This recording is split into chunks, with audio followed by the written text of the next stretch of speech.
பிரியமானவர்களே, இயேசுவின் நாமத்தில் உங்களை நான் வாழ்த்துகிறேன். ஆதியாகமத்தில் இருந்து நாம் புலம்பல் அதிகாரம் வரையிலும் நம்ம வீடியோ பார்த்திருக்கிறோம். இன்றைக்கு எசேக்கியேல் தீர்க்கதரிசியினுடைய புத்தகத்தை குறித்து நாம் பார்க்க போகிறோம். 1 முதல் 20வது அதிகாரம் வரையிலும். பிரியமானவர்களே, நீங்கள் ஆதியாகமத்தில் இருந்து ஒருவேளை நான் இன்னும் நான் பார்க்கலையே அப்படின்னு நினச்சா நீங்கள் இந்த வீடியோ வருது இல்லையா, அதில் பின்னால் நீங்கள் இந்த லிங்க்குள்ளே போனீங்கன்னா செப்டம்பர் மாதம்னு நினைக்கிறேன், ஒரு 9வது மாதம், ஒரு 3-4 மாதத்துக்கு முன்னாடி நீங்கள் போனீங்கன்னா ஆதியாகமம் 1வது அதிகாரத்தில் இருந்து, ஆதியாகம் 1ஆம் அதிகாரத்தில் இருந்து வரிசையாக ஒவ்வொரு பாகமாக நான் போட்டிருப்பேன். உபாகமம், எண்ணாகமம், யாத்ராகமம், ராஜாக்கள், நாளாகமம் எல்லாமே இப்போது இருக்கிற இந்த புலம்பல் வரையிலும். அதை நீங்கள் வீடியோவை கேட்டுட்டு சத்தியத்தை திருப்பி நீங்கள் பைபிளில் படிக்கும்போது, புத்தகத்தில் வாசிக்கும்போது உங்களுக்கு எளிமையாக புரியும். சத்தியத்தை அறிவீர்கள், சத்தியம் உங்களை விடுதலையாக்கும். ஹல்லேலூயா. இன்றைக்கும் உங்களுக்கு இன்னும் தெரியாதவங்க இருந்தாங்கன்னா அவங்களுக்கும் நீங்கள் இதை ஷேர் பண்ணுங்கள். அவங்களும் அந்த யாருக்கு நான் பைபிளை நான் இன்னும் முடிக்கணும், பழைய வேதத்தை நான் இன்னும் வாசிக்கணும்னு ஆசைப்பட்றேன், தெரிந்து கொள்ளணும்னு ஆசைப்பட்றாங்களோ அவங்க எல்லாருக்கும் இது பிரயோஜனமாக இருக்கும். அது மாத்திரம் இல்லை, அவங்களுடைய ஆவிக்குரிய வாழ்க்கையில் ஒரு பெரிய பிளெஸ்ஸிங்ஸை கொண்டு வரும், அவங்க குடும்பத்தில் ஒரு ஆசீர்வாதத்தை கொண்டு வரும். சத்தியம்தான் நமக்கு ஆசீர்வாதம். ஹல்லேலூயா. ஏன்னா ஆதியில் ஆண்டவர் வார்த்தையாக இருந்தார், அவர் சத்தியமாக தான் நமக்கு வெளியே வந்தார். அவர் சொன்னார், நானே வழி, நானே சத்தியம், நானே ஜீவன் சொன்னார். சரி பிரியமானவர்களே, இப்பொழுது நம்ம எசேக்கியேல் தீர்க்கதரிசியை குறித்து பார்ப்போம். இவர்கிட்ட ஆண்டவர் என்ன பேசுகிறாருன்னா, அந்த மீதியாக இருக்கிறாங்கல்ல, அதாவது பாபிலோன்லேருந்து ஜனங்களை கூட்டிகிட்டு போயிடுறாங்க. அப்போது அங்கே சிறைப்பட்டு போன ஜனங்களுக்கு இவரை சொல்கிறார் தீர்க்க தரிசனம். எரேமியா தீர்க்கதரிசி யாருக்கு சொன்னார்? இஸ்ரவேல் யூதாவுக்கு சொன்னார். இந்த மாதிரி உங்களை அவங்க பிடிச்சிட்டு போயிடுவாங்க, பாபிலோன் ராஜா உங்களை சிறை பிடிச்சிட்டு போயிடுவார். அதை அவங்க நம்பலை.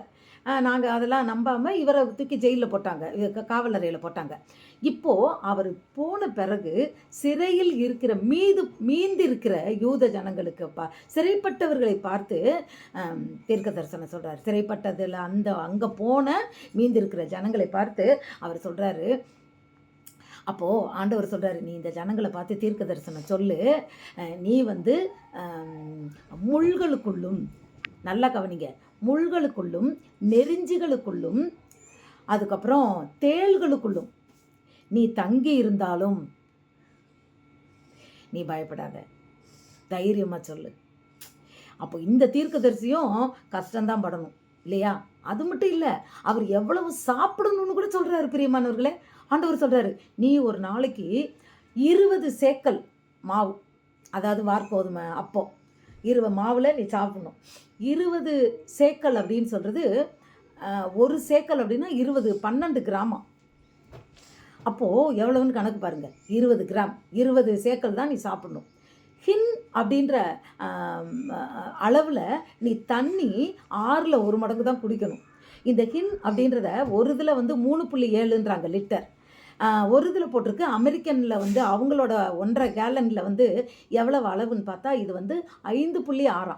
சரி, நம்ம 2ஐயும் வச்சிடல வேண்டாம், நம்ம 6 லிட்டர்னே வச்சுக்கலாம். அப்போது 6 லிட்டர் ஒருவேளை தண்ணியாக இருந்தால் 6ல் 1 மடங்குன்னா 1 லிட்டர் தண்ணி தான் ஒரு நாளைக்கு குடிக்கணுமா. அந்த மாவு 20 சேக்கல் தான் அவர் சாப்பிடணுமா ஒரு நாளைக்கு. நீ இவ்வளோதான் சாப்பிடணும், இவ்வளோதான் தண்ணி குடிக்கணும்னு சொல்கிறார். இந்த ஜனங்களும் அப்ப குறைச்சல் உண்டாவாங்க, அந்த மீதி உள்ள ஜனங்கள். நீ இவ்வளோதான் சாப்பிடணும், இதெல்லாம் கட்டலை. அப்புறம் சொல்கிறார், உன் தாடியை சிரைச்சிரு, உன் முடியெல்லாம் நீ மொட்டை அடிச்சிரு, அதில் 3ல் 1 பங்கை எடுத்து அக்கினியில் போடு, 3ல் 1 பங்கு எடுத்து நகரத்தில் தூத்தி விடு அப்படின்னு சொல்கிறார். இவர் நீ அப்படி பண்ணும்போது நான் என்ன செய்வேன், நகரத்தில் அக்கினியை கொளுத்துவேன், அதை மண் மேலே அதை எல்லாவற்றையும் ஒன்றுவில்லாதபடி எரித்து போடுவேன் அப்படின்னு சொல்லி சொல்கிறார். அப்புறம் இந்த அப்பத்தை அவர் எதனால் சுடணுமா? இது ரொம்ப பயங்கரமான ஒரு விஷயம் பிரியமானவர்களே. அவர் சொல்கிறார், மனித கழிவுனால் உண்டாகிய எருவுனால இந்த அப்பத்தை நீ சுட்டு சாப்பிடணுன்றார். அப்போது எசேக்கியேல் சொல்கிறாரு, ஆண்டவரே, நான் சிறு பிள்ளை முதற்கொண்டு நான் அசுத்தமான ஒன்றையும் நான் சாப்பிட்டதில்லையே, அருவருக்கத்தக்க ஒன்றையும் நான் என் கையினால் நான் தொட்டதில்லையே, நான் அருவருக்கத்தக்க அந்த இதை ஆகாரங்களை நான் புசிச்சது இல்லையே அப்படின்னோடனே ஆண்டவர் இறக்கம் பாராட்டி, சரி மாட்டுச்சாணியில் வர்ற எருவுனால நீ வந்து சமையல் பண்ணி சுட்டு சாப்பிடு, அதை எரித்து அதில் தான் அந்த அப்பம் சுடணுமா. என்னென்ன கண்டிஷன் போடுறாரு பாருங்க, அத்தனையும் எசேக்கியா தீர்க்கதரிசி ஏற்றுக்கொண்டார். அப்போது நீ இதை மாதிரி போடும்போது நீ 1/3 பங்கு நீ வந்து என்ன செய்யணும், அவன் முடியை எடுத்து அக்கினியில் போடணும். அப்புறம் 1/3 எடுத்து நகரத்தில் ஃபுல்லாக தூத்திடணுமா. அப்படி நீ பண்ணும்போது நான் என்ன செய்வேன், அங்கே இருக்கிற ஜனங்களில் 1/3 பேர் பட்டயத்துக்கு இரையாவாங்க, 1/3 பேர் பஞ்சத்தினால அப்பத்தினால இல்லாதனால சாவாங்க, 1/3 பேர் பட்டயத்தினால பஞ்சத்தினால கொள்ளை நோயினால் சாவாங்க. இதுக்கு அடையாளமாக நீ இதெல்லாம் செய் அப்படின்னு சொல்லி அவர் அனுப்புகிறாரு. அப்புறம் சொல்கிறாரு, நீதிமான் துன்மார்க்கன் 2 பேரையும் எச்சரி. என்ன எச்சரித்தாலும் அவங்க மனம் திரும்ப மாட்டேன்றாங்க. அவர் சொல்கிறாரு, நீ வா அப்படின்னு கூட்டிகிட்டு போயிட்டு அந்த ஆலயத்துக்குள்ளே கொண்டுட்டு போய் காட்டுறாரு. நீ வா, இங்கே வா, நீ வந்து இந்த ஆலயத்தில் அவங்க செய்த அருவருப்பை பாரு அப்படின்னு சொல்லிட்டு போய் கொண்டுட்டு போய் காட்டுறாரு. அப்போ அந்த அருவருப்பு என்ன பண்ணியிருக்காங்கன்னா, இவங்க ஆலயத்துக்குள்ளே போனோம்னா தேவனுடைய ஆலயத்துக்குள்ளே விக்கிரகங்கள் நிறைஞ்சிருக்கு ஒரு இடத்துல. அப்போ அதை காட்டுறாரு, என்னுடைய ஆலயத்தை பார்த்தீங்களா, எவ்வளவு அருவருப்பாக மாற்றிட்டாங்க, என்னை எப்படி அசட்டை பண்ணுறாங்கன்னு பார்த்தியா அப்படின்ட்டு. இன்னும் காட்டுறேன் வா அப்படின்னு சொல்லி கூட்டிகிட்டு போயிட்டு ஒரு ஓட்ட வழியாக அவரை பாரு அப்படின்னு சொல்கிறார். ஒரு துவாரத்தின் வழியை பார்க்கும்போது என்னென்னா, அது ஒரு பெரிய ரூமு. அந்த ரூம் ஃபுல்லாக என்ன இருக்குன்னா, ஊறுகின்ற பிராணிகள், பறவை, இந்த மாதிரி உயிரினங்களினுடைய உருவத்தை அங்கே ஃபுல்லாக வரைஞ்சி வச்சுருக்குறாங்க.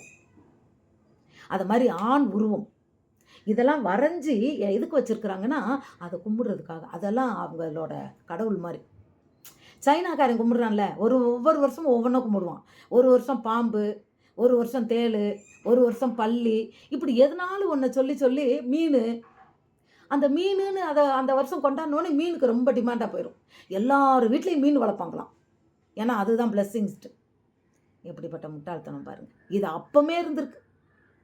எசேக்கியா தீர்க்கதரிசி ராஜா காலத்தில், எசேக்கியா தீர்க்கதரிசி காலத்தில் இருந்திருக்கு. அது யார் காலம்னா, யோகாக்கின் காலம். அப்போது இதெல்லாம் பார்த்துட்டு இந்த அருவருப்பை பார்த்தியா, என்னால் தாங்க முடியலை, இந்த ஜனங்களை நான் எப்படி நடத்திட்டு வந்தேன், இவங்களை கொண்டுட்டு போய் நான் எகிப்தில் விட்டு அதிசயங்களையும் அற்புதங்களையும் செய்து எகிப்தில் இருந்து அப்பமும் தண்ணியும் குறையாத படிக்கு அவங்கள நான் பாதுகாத்து பராமரித்து அவன்கிட்டருந்து நான் கூட்டிகிட்டு வந்து எப்படியெல்லாம் நான் அற்புதம் பண்ணி இவங்களை நான் வழிநடத்தி கொண்டு வந்தேன்.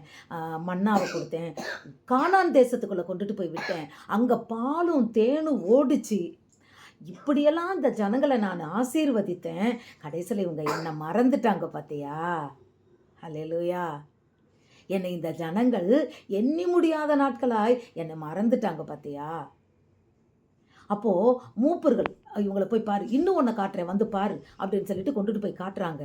அப்போ என்ன இருக்குது அப்படின்னு சொன்னால், இந்த மூப்பர்கள்லாம் என்ன பண்ணுறாங்க, ஆண்டவருடைய ஆலயத்துக்கு முதுக திருப்பி காட்டிட்டு வேற பக்கம் கிழக்கு நோக்கி பார்த்து சூரியனை நமஸ்காரம் பண்ணுறாங்களாம். சூரிய நமஸ்காரம் கிறிஸ்தவர்களுக்கு அருவருப்பு. ஆண்டவர், ஏன்னா சூரியனை ஆண்டவர் தான் படைச்சாரு, அதை போய் நீ எப்படி கும்பிடுவ?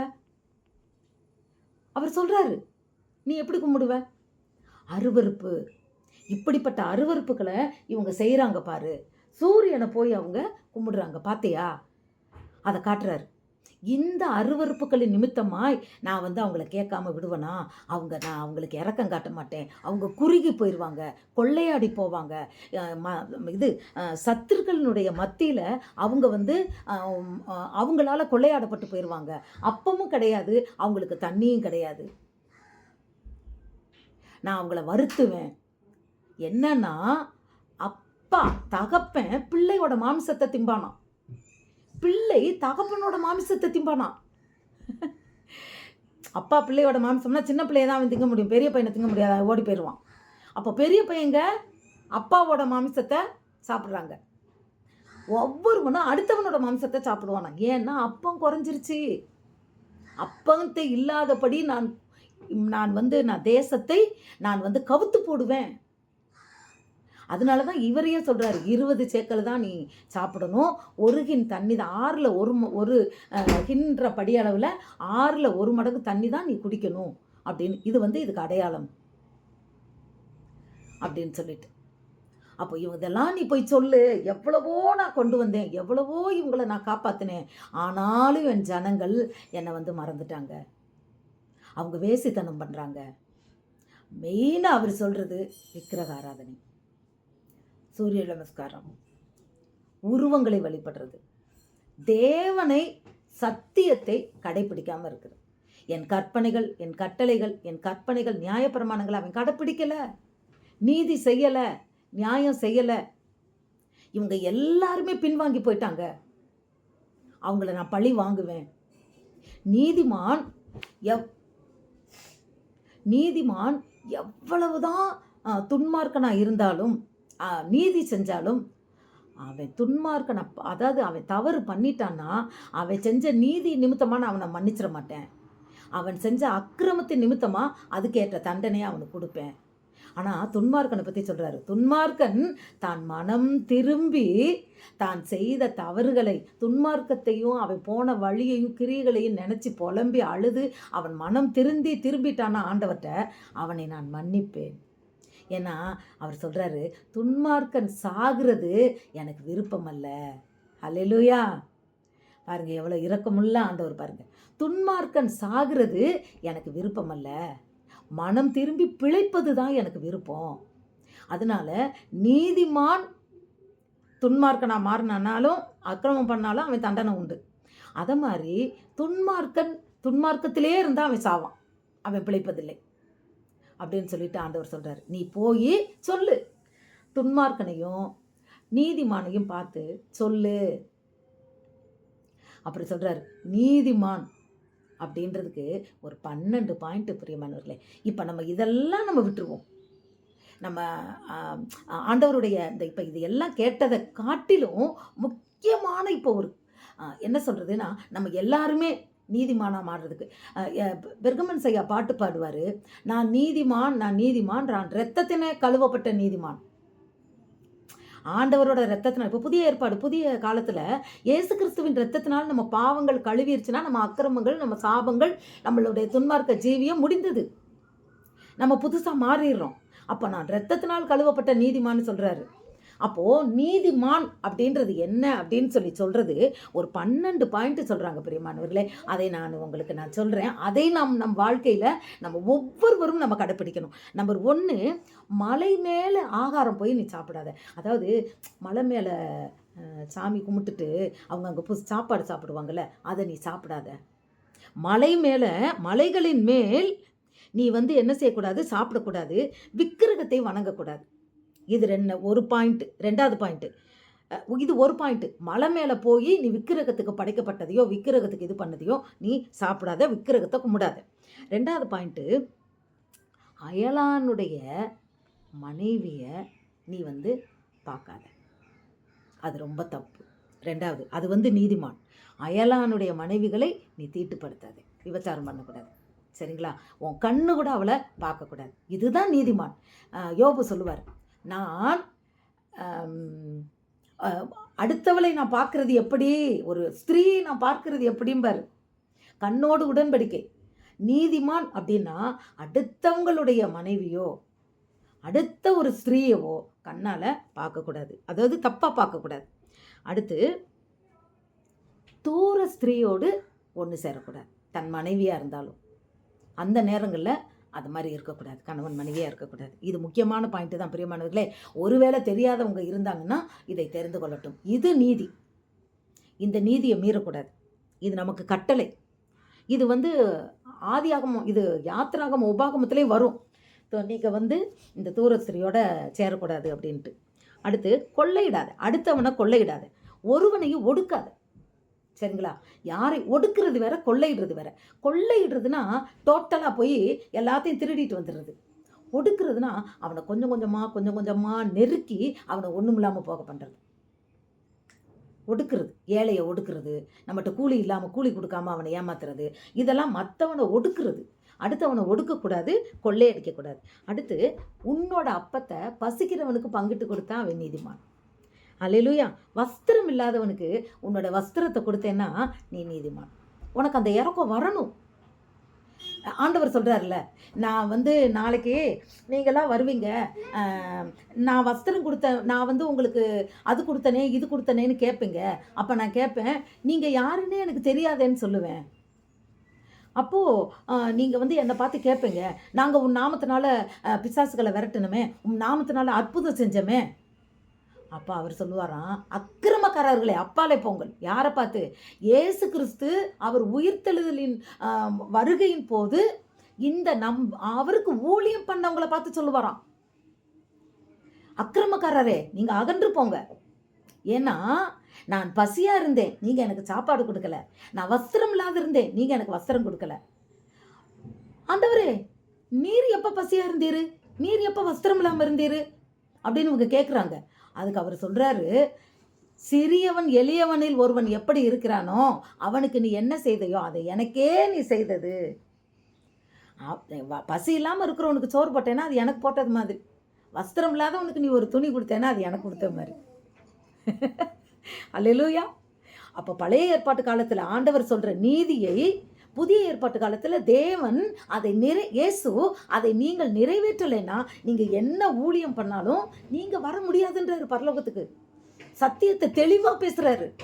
அதுதான் நீதிமான், அதுதான் நீதிமான். அல்லேலூயா. அடுத்து சொல்கிறாங்க, அநியாயத்துக்கு தன் கையை நீட்டக்கூடாது.